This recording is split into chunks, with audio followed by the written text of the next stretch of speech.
నమస్కారం. ఘంటారావానికి స్వాగతం. ముందుగా ప్రధానాంశాలు.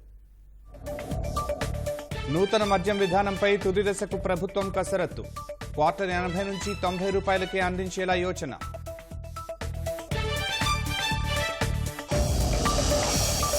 నకిలీ సదరం సర్టిఫికెట్ల జారీపై సీఎం చంద్రబాబు ఆగ్రహం. పూర్తి సమాచారం సేకరించి చర్యలు తీసుకోవాలని ఆదేశం.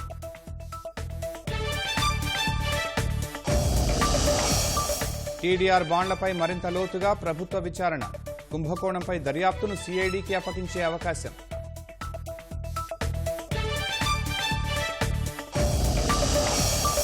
గత రబీ సీజన్ ధాన్యం బకాయిలు విడుదల చేసిన నాదెండ్ల. వచ్చే ఖరీఫ్లో 48 గంటల్లోపే రైతులకు డబ్బు ఇస్తామని హామీ.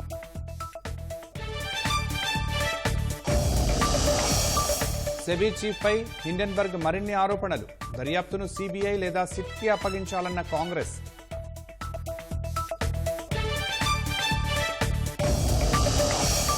కోల్కతాలో వైద్యురాలి అత్యాచార ఘటనపై నిరసనల వెల్లువ.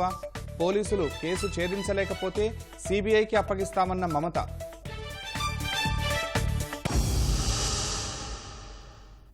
ఎన్నికల ప్రచారంలో భాగంగా ఇచ్చిన హామీ ప్రకారం మద్యం రేట్లను భారీగా తగ్గించే దిశగా ప్రభుత్వం కసరత్తు ప్రారంభించింది. పగలంతా రెక్కలు ముక్కలు చేసుకుని కష్టపడే వారికి రాత్రి కొద్దిగా మద్యం తాగి అలసట తీర్చుకునే అలవాటు ఉంది.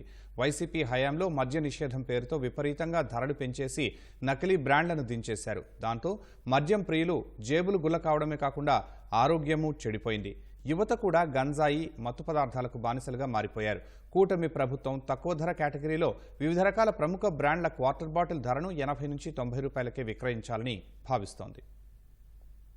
నూతన మద్యం విధానంపై ఎక్సైజ్ శాఖ కార్యాచరణ చేపట్టింది. కొత్త మద్యం విధానంపై 2 రోజుల్లో అధికారుల కమిటీలు ప్రభుత్వానికి నివేదికలు సమర్పించనున్నాయి. దేశంలోని 6 రాష్ట్రాల్లో పర్యటించిన ఎక్సైజ్ శాఖ అధికారులు అక్కడి మద్యం విధానాల్ని అధ్యయనం చేశారు. ప్రముఖ లిక్కర్ కంపెనీలతో చర్చించారు. అన్ని రకాల ఎంఎన్సీ బ్రాండ్లకు అనుమతులివ్వాలని ప్రభుత్వం భావిస్తోంది. ఈ నెలాఖరు లేదా వచ్చే నెల మొదటి వారంలోగా ప్రముఖ బ్రాండ్లు అందుబాటులోకి రానున్నాయి. తక్కువ ధరలో నాణ్యమైన మద్యాన్ని అందించేలా అధికారులు చర్యలు తీసుకోనున్నారు. నూతన మద్యం పాలసీ రూపొందిస్తోన్న రాష్ట్ర ప్రభుత్వం ధరలు భారీగా తగ్గించే దిశగా చర్యలు తీసుకుంటోంది. ప్రముఖ బ్రాండ్ల క్వార్టర్ బాటిల్ ధరను 80 నుంచి 90 లోపే నిర్ధారించాలని సర్కారు యోచిస్తోంది.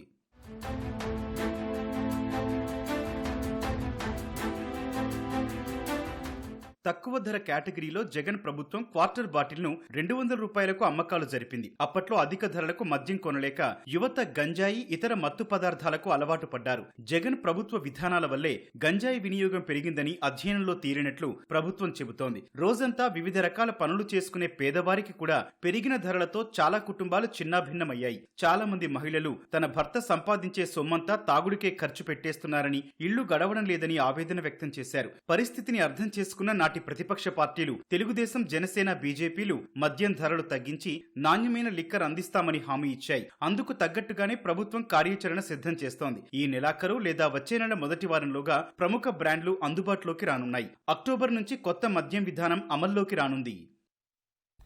ప్రభుత్వ ఆసుపత్రులను దేశంలోనే బెస్ట్గా తీర్చిదిద్దాలని ముఖ్యమంత్రి చంద్రబాబు ఆదేశించారు. వైద్య ఆరోగ్య శాఖపై సమీక్ష నిర్వహించిన సీఎం వైద్య అధికారులకు పలు సూచనలు చేశారు. వైద్య ఆరోగ్య శాఖలో ఉత్తమ విధానాలు అమలు చేయాలని ఆదేశించారు. నకిలీ సదరం సర్టిఫికెట్లపై ముఖ్యమంత్రి ఆగ్రహం వ్యక్తం చేశారు.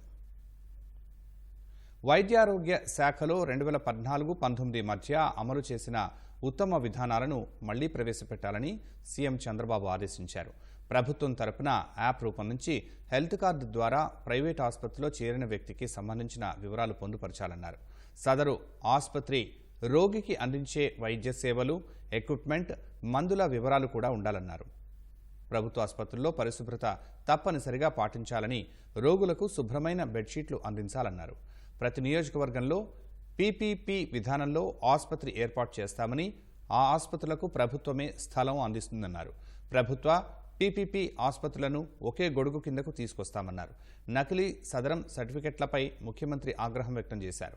ఫేక్ సదరం ధ్రువపత్రాలపై పూర్తిగా సమాచారం సేకరించాలన్నారు. పంచాయతీరాజ్ శాఖతో సమన్వయం చేసుకుంటూ ఫేక్ సదరం సర్టిఫికెట్లు లేకుండా జాగ్రత్తలు తీసుకోవాలన్నారు.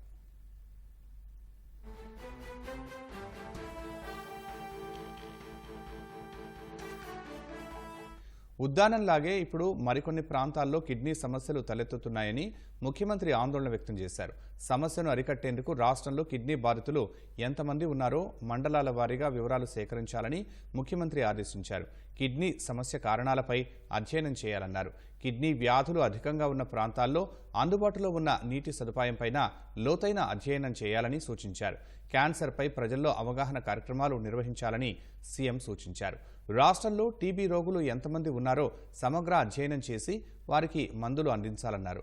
పేదలకు అందుబాటులో ఉండేలా సిటీ స్కాన్ సర్వీసెస్ను అన్ని జిల్లా కేంద్ర ఆసుపత్రుల్లో ఏర్పాటు చేయాలని చంద్రబాబు సూచించారు.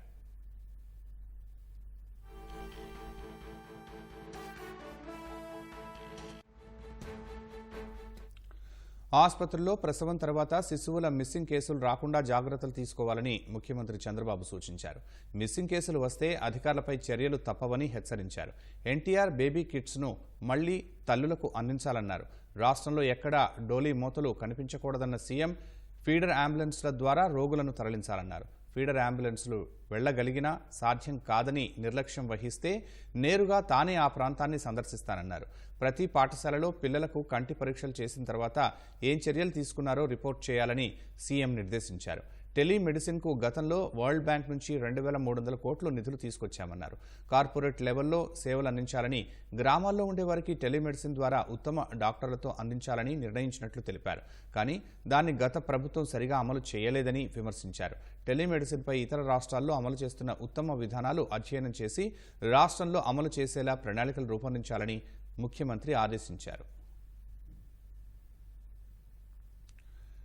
టీడీఆర్ బాండ్ల కుంభకోణంపై ప్రభుత్వం మరింత లోతుగా విచారణ చేపట్టనుంది. ఈ అంశాన్ని మంత్రి నారాయణ ముఖ్యమంత్రి దృష్టికి తీసుకువెళ్లారు. ఈ వ్యవహారంపై సీఐడీ విచారణకు ఆదేశించే అవకాశం ఉంది.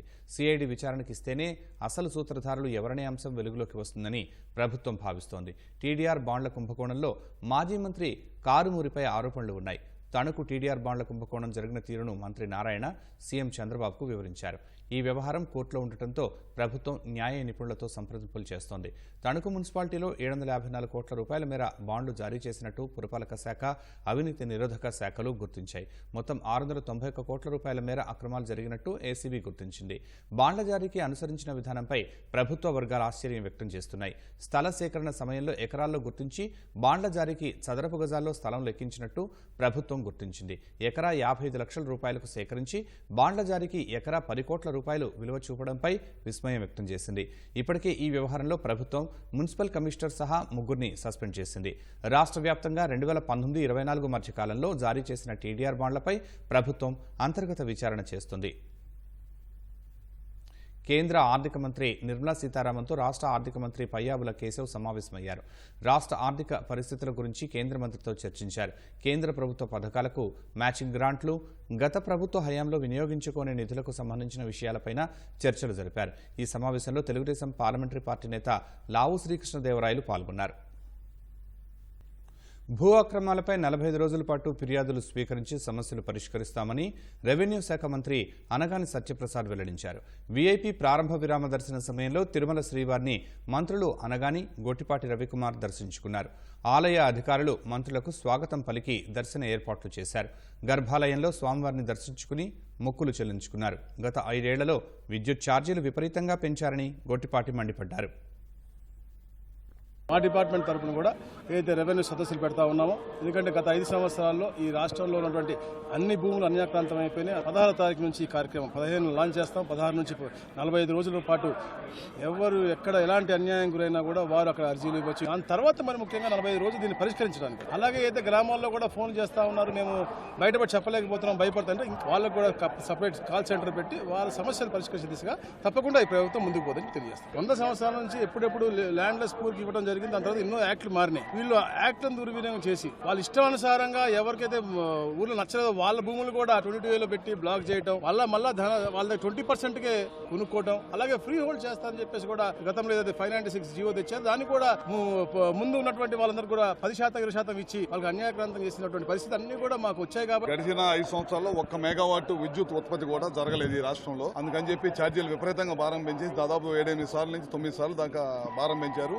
24 గంటలు కరెంట్ ఇవ్వాలి, ఇండస్ట్రీస్కి కానీ ప్రజలకు కానీ అందరికి కానీ రైతులకు కానీ మేలుగా కరెంట్ ఇవ్వాలి.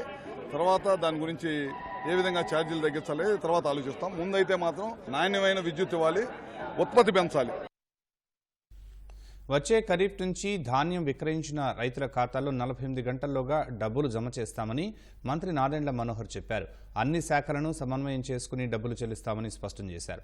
గత ప్రభుత్వంలో రైతులు పడరాని పాట్లు పడ్డారన్న మంత్రి తమ ప్రభుత్వం మాత్రం పండించిన ప్రతి గింజను కొంటుందని తెలిపారు. పౌర సరఫరాల కార్పొరేషన్ అప్పును సైతం త్వరగా తీరుస్తామని చెప్పారు. గత వైసీపీ ప్రభుత్వం ఎగ్గొట్టిన ధాన్యం బకాయిల్లో రెండో విడతగా 674 కోట్లను మంత్రి నాదెండ్ల మనోహర్ రైతులకు అందించారు. ఏలూరులో నిర్వహించిన కార్యక్రమంలో జిల్లా ప్రజా ప్రతినిధుల సమక్షంలో మొదటి దశ నిధుల చెక్కులను రైతులకు అందించారు. ఈ రోజుకి మన జనాభా 62% వ్యవసాయంపై ఆధారపడి ఉంది. వ్యాపారవేత్తలకే ఈజ్ ఆఫ్ డూయింగ్ బిజినెస్ కాదు, రైతులు కూడా ఈజ్ ఆఫ్ డూయింగ్ బిజినెస్ చేయాలి. వాళ్ళు ఒక కేంద్రానికి వెళ్తే కొనుగోలు కేంద్రానికి సంతృప్తిగా ఈ ప్రభుత్వం నాకు అండగా నిలబడిందనకి భరోసా కల్పించే విధంగా మేము కొన్ని మార్పులు తీసుకొస్తున్నాం మా డిపార్ట్మెంట్లో. రాబోయే ఖరీఫ్ మాసానికి 48 గంటల్లోనే మీ ఖాతాల్లో డబ్బులు పడిపోతాయి.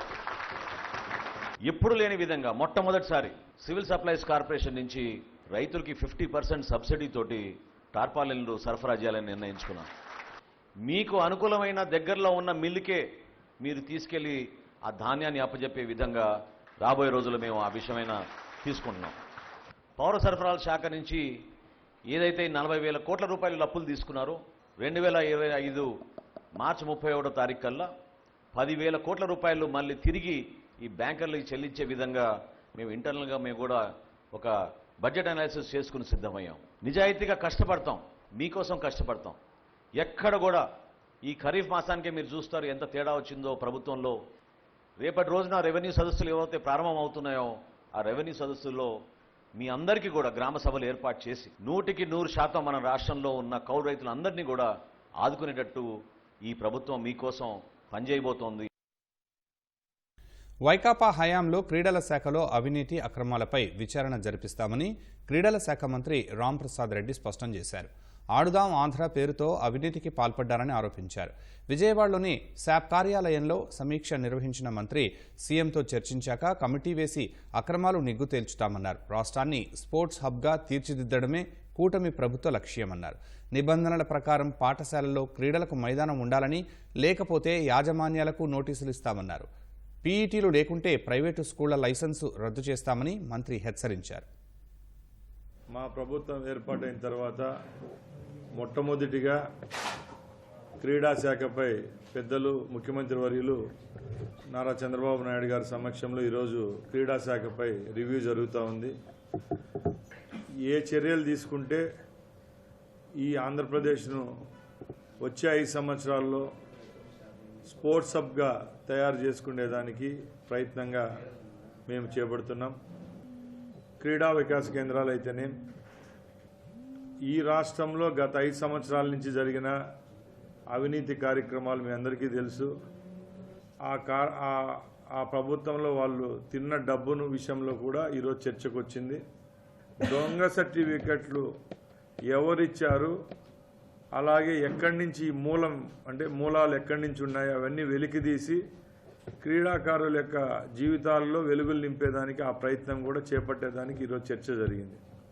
వచ్చే 5 సంవత్సరాల్లో రాష్ట్రంలో ఉన్న స్టేడియాలు అయితేనే, అలాగే గ్రామ స్థాయిలో క్రీడలను ఎలాగా ప్రోత్సహించాలా, ఇన్ఫ్రాస్ట్రక్చర్ డెవలప్ చేయాలా, అలాగే రేపు ఎవరైనా క్రీడాకారులు ఇక్కడ ఉంటారో వాళ్లకు నేషనల్ అలాగే ఇంటర్నేషనల్ క్రీడల్లో పాల్గొనేదానికి ఏవైతే ఇన్సెంటివ్స్ ఇవ్వాలా అవన్నీ దాని విషయంలో కూడా చర్చించడం జరిగింది. ఉమ్మడి విశాఖ స్థానిక సంస్థల ఎమ్మెల్సీ ఉప ఎన్నికకు మాజీ మంత్రి బొత్స సత్యనారాయణ నామినేషన్ వేశారు. వైసీపీ అభ్యర్థిగా విశాఖ కలెక్టరేట్లో బొత్స సత్యనారాయణ నామినేషన్ సమర్పించారు. ఈ ఎన్నికలు ప్రజాస్వామ్యబద్ధంగా జరగాలని బొత్స అన్నారు. మొత్తం 838 ఓట్లకు గాను వైసీపీకి 530కి పైగా ఓట్లు ఉన్నాయని, తమ గెలుపు ఖాయమని ధీమా వ్యక్తం చేశారు. ఎమ్మెల్సీ ఉప ఎన్నికకు నామినేషన్ల స్వీకరణ గడువు రేపటితోనే ముగియనుంది. ఈ నేపథ్యంలో కూటమి అభ్యర్థి ఎవరనే దానిపై ఉత్కంఠ నెలకొంది. ఈ ఎన్నికల్లో 838 ఓట్లు ఉన్నాయి. దాంట్లో మెజారిటీ 530 పైచిలకే వైఎస్ఆర్సీపీ పార్టీకి మెజారిటీ ఉంది. కాబట్టి ఇవాళ ఈ ఎన్నికల్లో మేము పోటీ చేస్తున్నాం. ప్రజాస్వామ్యబద్ధంగా ఈ ఎన్నికల్లో తప్పకుండా మరి గెలుపు జరుగుతుందని ఆశిస్తున్నాం, ముగిస్తున్నాం, జరగాలని కోరుకుంటున్నాం. గుంటూరుకు చెందిన రావి మస్తాన్ సాయిని డ్రగ్స్ కేసులో విజయవాడ సెబ్ పోలీసులు అరెస్టు చేశారు. ఢిల్లీ నుంచి డ్రగ్స్ తెప్పించి హైదరాబాద్, గుంటూరు, విజయవాడలో సరఫరా చేస్తున్నట్లు పోలీసులు గుర్తించారు. జూన్ నెలలో విజయవాడలో డ్రగ్స్ పట్టుకున్న కేసులో 4గురిని అరెస్టు చేశారు. వారిచ్చిన సమాచారం ఆధారంగా మస్తాన్ సాయి ప్రమేయం ఉన్నట్లు గుర్తించారు. కేసు నమోదు చేసిన విజయవాడ పశ్చిమ స్పెషల్ ఎన్ఫోర్స్మెంట్ బ్యూరో పోలీసులు మస్తాన్ సాయి కోసం గాలిస్తున్న క్రమంలో అతను గుంటూరు వచ్చినట్లు పక్కా సమాచారం అందింది. వెంటనే అతన్ని అరెస్టు చేసి తీసుకువెళ్లారు. ఇటీవల వివాదంలో చిక్కుకుని వార్తల్లో నిలిచిన ఓ యువ నటుడికి డ్రగ్స్ సరఫరా వ్యవహారంలో మస్తాన్ సాయి పేరు తొలిసారి వార్తల్లోకి ఎక్కింది. యువ నటుడిపై ఆరోపణలు చేసిన యువతిని కూడా మస్తాన్ సాయి వేధించినట్లు గుంటూరులోని నగరంపాలెం పోలీస్ స్టేషన్లో కేసు నమోదైంది. ఓ కార్యక్రమం కోసం గుంటూరు వచ్చిన ఆ యువతిని హోటల్ గదిలో మస్తాన్ సాయి వేధించగా ఆమె పోలీసులకు ఫిర్యాదు చేశారు. సాయిపై పోలీసులు కేసు నమోదు చేశారు. హైదరాబాద్లో కొద్ది నెలల క్రితం డ్రగ్స్ పట్టుకున్న వ్యవహారంలోనూ మస్తాన్ సాయి పేరుని ఎఫ్ఐఆర్లో చేర్చారు. అప్పట్లో హైదరాబాద్ పోలీసులు కొందరిని అరెస్టు చేశారు. వారితో కలిసే మస్తాన్ సాయి డ్రగ్స్ వ్యవహారాలు నడిపేవారని తేలింది. కానీ పోలీసులకు చిక్కకుండా తిరుగుతున్న అతన్ని ఎట్టకేలకు విజయవాడ సెబ్ పోలీసులు పట్టుకున్నారు. మస్తాన్ సాయి తండ్రి గుంటూరులోని మస్తానయ్య దర్గాకు వంశపారంపర్య ధర్మకర్తగా ఉన్నారు. వీరి కుటుంబానికి ప్రముఖులతో పరిచయాలు ఉన్నాయి. వాటిని అడ్డుపెట్టుకుని మస్తాన్ సాయి అసాంఘిక కార్యకలాపాలకు పాల్పడుతున్నట్టు సమాచారం. పాఠాలు బోధించాల్సిన ఉపాధ్యాయుడు తరగతి గదిలో నిద్రపోతున్న వీడియో సామాజిక మాధ్యమంలో వైరల్గా మారింది. సత్యసాయి జిల్లా తనకల్లు మండలం పరాకువాండ్లపల్లి ప్రాథమిక పాఠశాలలో ఉపాధ్యాయుడు రామాంజనేయులు ప్రతిరోజు మధ్యాహ్నం తరగతి గదిలో నిద్రపోతుండడం తల్లిదండ్రులు గమనించారు. పిల్లలను పట్టించుకోకుండా నిద్రపోవడం సరికాదని రామాంజనేయులకు సూచించారు. తరగతి గదిలో నిద్రపోతున్న దృశ్యాలను వీడియో తీసి సామాజిక మాధ్యమాల్లో వైరల్ చేశారు. దీనిపై స్పందించిన ఎంఈఓ ఉపాధ్యాయుడు రామాంజనేయులకు నోటీసు ఇస్తామని తెలిపారు. కోల్కతాలో వైద్య విద్యార్థినిపై అత్యాచారం ఘటనలో కీలక విషయాలు వెలుగులోకి వచ్చాయి. ఘటన తర్వాత నిందితుడు ఇంటికి వెళ్లి హాయిగా నిద్రపోయినట్లు తెలిసింది. విచారణ సమయంలో కూడా అతడు ఏమాత్రం పశ్చాత్తాపడలేదని, తనకు ఉరివేస్తే వేసుకోండని పోలీసులకు చెప్పినట్లు సమాచారం. కేసును ఆదివారంలోగా పరిష్కరించకపోతే సీబీఐకి అప్పగిస్తానని బెంగాల్ సీఎం మమతా పోలీసులకు అల్టిమేటం జారీ చేశారు. అటు విద్యార్థుల డిమాండ్ మేరకు ఆర్జీ కార్ వైద్య కళాశాల ప్రిన్సిపల్ రాజీనామా చేశారు. కోల్కతా ఆర్జీ కార్ మెడికల్ కళాశాల జూనియర్ వైద్యురాలిపై అత్యాచార ఘటన దేశాన్ని కుదిపేస్తోన్న వేళ కేసులో సంచలన విషయాలు వెలుగులోకొచ్చాయి. నిందితుడు సంజయ్ రాయ్ వైద్యురాలిని అత్యాచారం చేసిన రాత్రి హాయిగా నిద్రించాడు. ఉదయం లేచి సాక్ష్యాలను చెరిపేసేందుకు దుస్తులపై ఉన్న రక్తపు మరకలను ఉతుక్కున్నాడు. అయితే అతడి బూట్లపై ఉన్న రక్తపు మరకల ఆధారంగా నిందితుడిని పోలీసులు గుర్తించారు. పౌర వాలంటీర్ అయిన నిందితుడికి ఆసుపత్రితో ఎలాంటి సంబంధం లేదని, అప్పుడప్పుడు అక్కడికి వెళ్తాడని తేలింది. కేసులో ఇతరుల ప్రమేయంపై ఆధారాలు లభించలేదు. కాగా సంజయ్ రాయ్ దర్యాప్తు సమయంలో ఏమాత్రం పశ్చాత్తాపం వ్యక్తం చేయకపోగా ఉరి తీయాలనుకుంటే తీసుకోవాలని చెప్పినట్లు పోలీసులు తెలిపారు. అతడి ఫోన్ నిండా అశ్లీల వీడియోలు ఉన్నట్లు తెలిసింది. సంజయ్ కు ఇప్పటికే 4 పెళ్లిళ్లు జరిగినట్లు సమాచారం. ఘటనకు కొన్ని గంటల ముందు వైద్య విద్యార్థిని స్నేహితులతో కలిసి ఒలింపిక్స్ లో Neeraj Chopra javelin throw final ను వీక్షించినట్లు తెలిసింది. సహచరులతో కలిసి డిన్నర్ చేశాక తల్లికి ఫోన్ చేసి మాట్లాడినట్లు స్నేహితులు చెప్పారు. అనంతరం సెమినార్ హాల్లో చదువుకునేందుకు వెళ్లిందన్నారు.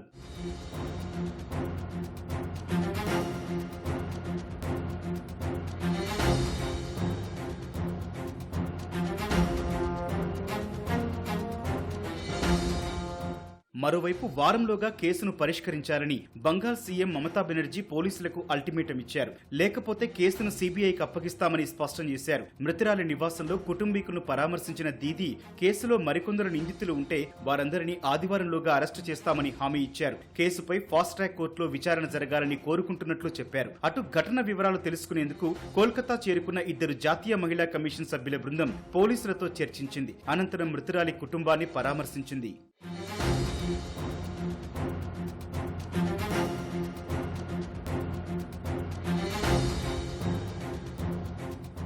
తాజా పరిణామాల నేపథ్యంలో RG Kar medical college principal doctor Sandeep Ghosh పదవికి రాజీనామా చేశారు. అత్యాచార ఘటన తర్వాత మృతురాలి పరువుకు భంగం కలిగించేలా ప్రిన్సిపల్ మాట్లాడినట్లు వార్తలు రాగా ఆయన రాజీనామాకు విద్యార్థులు పట్టుబట్టారు. నిందితుడికి శిక్ష పడాలనే తాను కోరుకున్నానని, బాధితురాలి పరువుకు భంగం కలిగే వ్యాఖ్యలు చేయలేదన్నారు. సోషల్ మీడియాలో తనపై జరుగుతోన్న అవమానాన్ని భరించలేకపోతున్నానని, తాను తండ్రినేనని చెప్పారు. ఇలాంటి దారుణ ఘటన జరగకూడదని ఆకాంక్షించారు.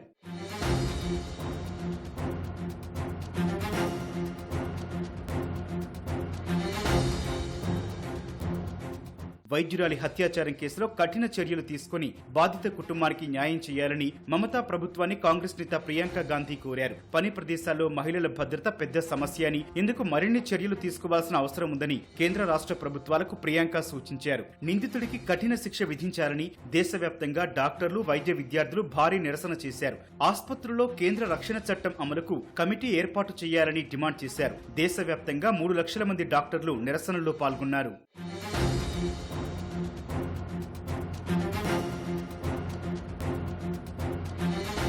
కోల్కతా ఆర్జీకార్ వైద్య కళాశాలలో పీజీ సెకండ్ ఇయర్ చదువుతోన్న వైద్య విద్యార్థిని గురువారం రాత్రి విధుల్లో ఉండగా ఓ పౌర వాలంటీర్ సంజయ్ ఆమెను హత్యాచారం చేశాడు. శుక్రవారం ఉదయం ఆసుపత్రి సెమినార్ హాల్లో అర్ధనగ్న స్థితిలో ఆమె శవమై కనిపించారు. మర్మాంగాలు, నోరు, కళ్ల నుంచి తీవ్ర రక్తస్రావం జరిగినట్లు ప్రాథమిక శవ పరీక్షలో తేలింది. శరీరంపై వివిధ చోట్ల గాయాలు కనిపించాయి.